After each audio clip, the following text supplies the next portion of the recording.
मखुरनिए भंग दादा होगे सलौना में कौन गली जामुला रात हो गिरे दोस्त मैं हाँ कौन गली जामुला रात हो गिरे दोस्त।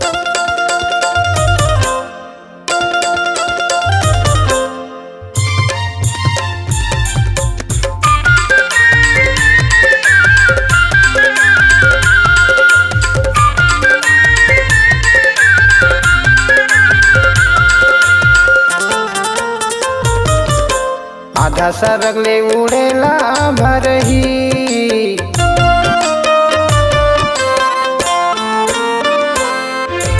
आधा सरगले उड़ेला भरही ते उड़ेला भरही मोर जवानी के कल्पना रे बैरी तू हिला पर हिरे दोस्त मोर जवानी के कल्पना रे बैरी तू हिला पर हिरे दोस्त। तुंगनिए मखुरनिए भांग दादा होगे सलौना में कौन गली जामुला रात हो गिरे दोस्त मैं हाँ कौन गली जामुला रात हो गिरे दोस्त।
मोरे बोली बाहिरे बासवो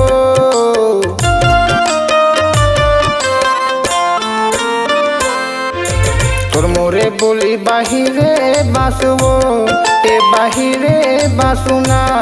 खटिया माँ सुते सुते रे बैरी चूहट है आसुरे दोस्त खटिया माँ सुते सुते रे बैरी चूहट है आसुरे दोस्त। चुंगनिए मखुरनिए भंग दादा होगे सलौना में कौन गली जामुला रात हो गिरे दोस्त मैं हाँ कौन गली जामुला रात हो गिरे दोस्त। चुंगनिए मखुरनिए भंग दादा होगे सलौना में कौन गली जामुला रात हो गिरे दोस्त मैं हाँ कौन गली जामुला रात हो गिरे दोस्त मैं हाँ कौन गली जामुला रात हो गिरे दोस्त मैं हाँ कौन गली जामुला रात